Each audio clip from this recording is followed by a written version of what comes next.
All right, y'all. So let's talk. Let's talk real quick. So I've been getting a lot of questions about, how to deal with family who is still in sin, living in sin. What advice would I give to people who are, dealing with family members who came out of the things that I came out of, whether it was addiction, drug addiction, alcoholism, homosexuality, unbelief, anything like that. Because I lived a couple lives, y'all. I've done a lot of things in my life, but God has redeemed me from it all, right? Look at my hair. But the first thing I would say to anybody is this: understand that that's a human. Understand they are not the scum of the earth, no matter what sin they're committing, no matter how bad it might seem to you. Understand that God had to save you from something. So the same God that can save you from what you were doing or whatever is the same God that can save them. Not only that, you got to understand sin is the issue. It's not people, it's sin. So don't look at this person and what they're doing like, ostracizing them, making like, they're the worst of the worst, they're the scum of the earth. When no, sin is the issue. And it's been the issue since what Adam and Eve did in the Garden of Eden. That's what made the world the way that it is. Like, y'all, the world that we live in is not the world that God created. Like, in the Garden of Eden, they didn't have no sickness. They didn't have no sin, no worries at all, y'all. But because of what took place there, that's why the world is the way that it is now. So it's not a people issue, it's a sin issue. So you got to be able to see the person and not the sin. Again, that's a human being.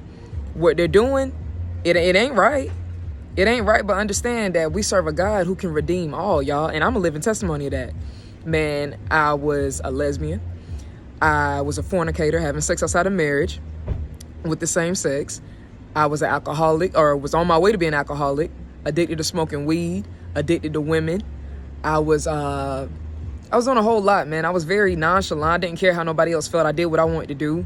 I put God on the back burner, put so many things above him. I idolized money, sex, all these other different things that I was doing, man, and it wasn't right. So like I said, I battled addiction, all types of stuff. So I'm somebody who's lived a couple lives, it feels like. For me to only be 25, I feel like I lived a couple lives. But with all that being said, you got to understand, again, God is able to save anybody from anything. So it's not your job to judge them. It's not your job to sit here and look down on them and tell them how they going to hell and all of this. Nah, that's not your job. Give the truth in love. Just like Jesus did in John chapter 8 with the woman who was caught in adultery. All these people who are accusing her, brought her before Jesus and was like, the law says that we're supposed to stone her. What do you say, Jesus? Trying to trip him up, basically. And so Jesus said, he who is without sin cast the first stone. He who is without sin cast the first stone. So if you've never sinned in your life, go ahead and throw a stone at her. So that's the first step, evaluating yourself, knowing that they're no worse than you and you're no better than them, y'all. We've all sinned and fallen short of God's glory. But the other part of that is this. Jesus told her, when nobody was there to condemn her, he said, they're not here to condemn you. I'm not going to condemn you either, but go and sin no more. See, this is the problem now. We love to say that first part, he who is without sin cast the first stone. But, we neglect that last part. He told her, go and sin no more. So our job is to tell the people, hey, I love you. Don't get me wrong. I love you. Have these conversations, but I can't agree with how you living because this goes against God and his word. And if it's anything that goes against God and his word, I can't condone in it. Because see, what I'm seeing a lot of now is we got people who, because I love this person, I don't want to hurt their feelings. So I'm gonna just go along with it, not judge them and things like that. And you're not supposed to judge, but there's a way the Bible tells us to judge righteously. So if something ain't right, it ain't right. So that's not saying judgment as in, looking down on them like, oh, you going to hell, telling them they worse than you and things like that, or acting like you're better than them. That's the wrong type of judgment right there, because none of us is perfect. But there is righteous judgment, whereas you can say, look, I love you, but what you doing ain't right. According to what God's word says, it ain't right. And if you living wrong and you sinning yourself, you have no right to tell nobody else what to do. You have no right at all to tell nobody else what to do. There were so many people when I was living in homosexuality and doing all the things that I was doing, so many people trying to tell me how to live, but they was out here fornicating, having sex outside of marriage, never once got married, got all these kids, and they never got married, not once. You out here living worse than me, and if we was to roll back the tapes of what you used to do, you living worse, more foul than I ever lived, but you got so much to say. Man, I ain't take them folks serious. That's why I tell people, don't be one of those people who out here trying to pass judgment and you doing the same things, if not worse, or have done worse, like God couldn't save you. Like the same God that saved you couldn't save them. So y'all, we got to get out of this. We got to get out of this because I love you and I don't want to hurt your feelings. I'm going to just let what you do just go by like it's okay. And this other thing of being harsh on people, condemning them to hell when Jesus never told any of us to do that. So you give the truth in love. Like he said, You know, they're not here to condemn you. I don't condemn you either, but go and sin no more. And that's how you handle that. And always love people with the love of Christ, no matter what they're doing.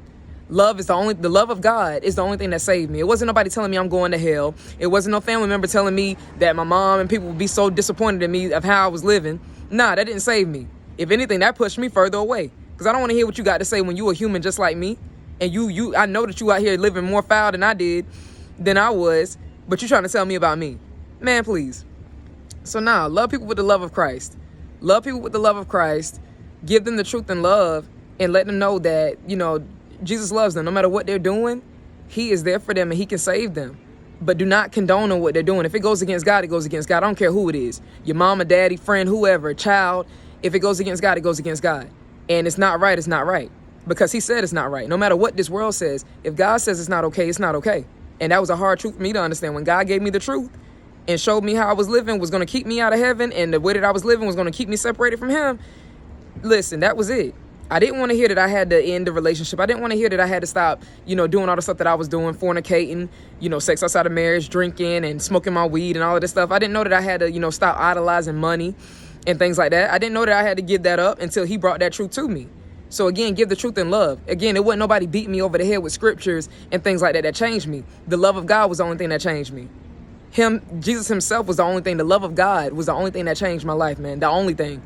So again, love people with the love of Christ, because love is the only thing that has the power to drive out darkness, that has the power to love people, man. People are so used to being ostracized and talked about.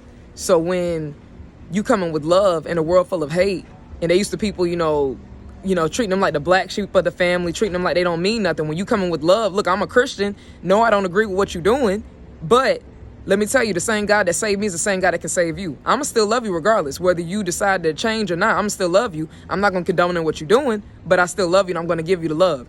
But this whole thing of bashing people and just condoning what they're doing just because, nah, we can't do that. We can't do either one of those.